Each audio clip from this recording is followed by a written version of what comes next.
We're down 72 to 74% as an industry relative to the same time last year. Do you expect us to be in that range, let's say, for the rest of the summer into the fall? Do you expect it to come back to 50%? What's your internal projection at this point?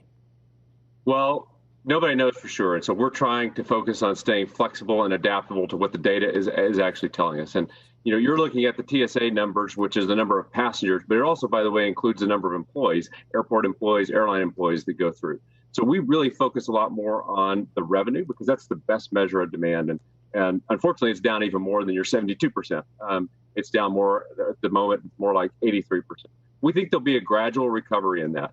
But we don't expect it to get anywhere close to normal until there's a vaccine that's been widely distributed to a large portion of the population. And, you know, it's a guess. Nobody knows for sure. But our guess is that revenue will get to about 50% of what it was in 2019 in a pre-vaccine world.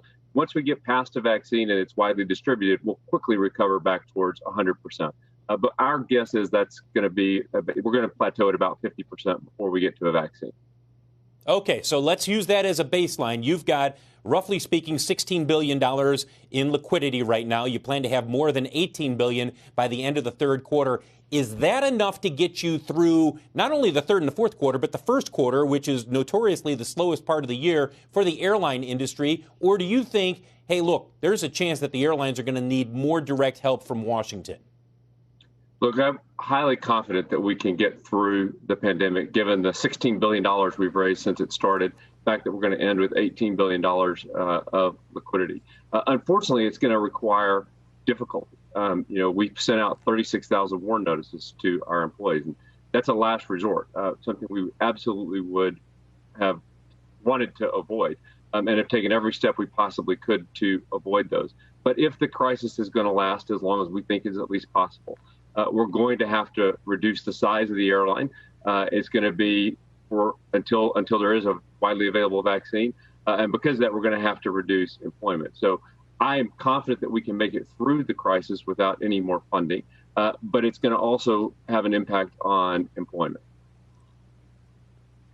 Scott, I'm wondering, you know, because the longer the pandemic goes on, the deeper behaviors that we've learned during the pandemic set in, things like remote working, Zoom meetings, et cetera. So do you really expect that post-pandemic, post-vaccine levels will in fact return to 100%? Or are there certain structural changes now that you think will carry forward even after there is a vaccine in place? Well, it's something a lot of us are spending a lot of time talking about and thinking about. At United, we're trying to stay focused on not being too prescriptive of forecasting exactly what's going to happen, because the reality is none of us know. But my personal opinion is that while this is good, it's not nearly as good as being there with Phil at our network operating center in Chicago. And we are social creatures, and United is about connecting people and uniting the world. We went through this 20 years ago when video conferencing first started, and everyone thought it was going to decimate business travel, and it did exactly the opposite. If anything, it helped grow business travel, because we need to be there in person. And my guess is that it'll take time. It won't happen immediately. But the first time, you know, a business loses a corporate account to a sales team that took a team to dinner instead of doing a Zoom call, they're going to be back out on the road. There was a great commercial from United Airlines. It's 20 or 30 years old that you should go look up on YouTube. But it ends with, I'm going to see that friend. And I think that commercial from 20 or 30 years ago was true then, and it'll be true in the future. And that, you know, a year or two after the pandemic is over, we will be back to travel as normal. But we're not going to count on that. We're going to have flexibility and see what actually happens.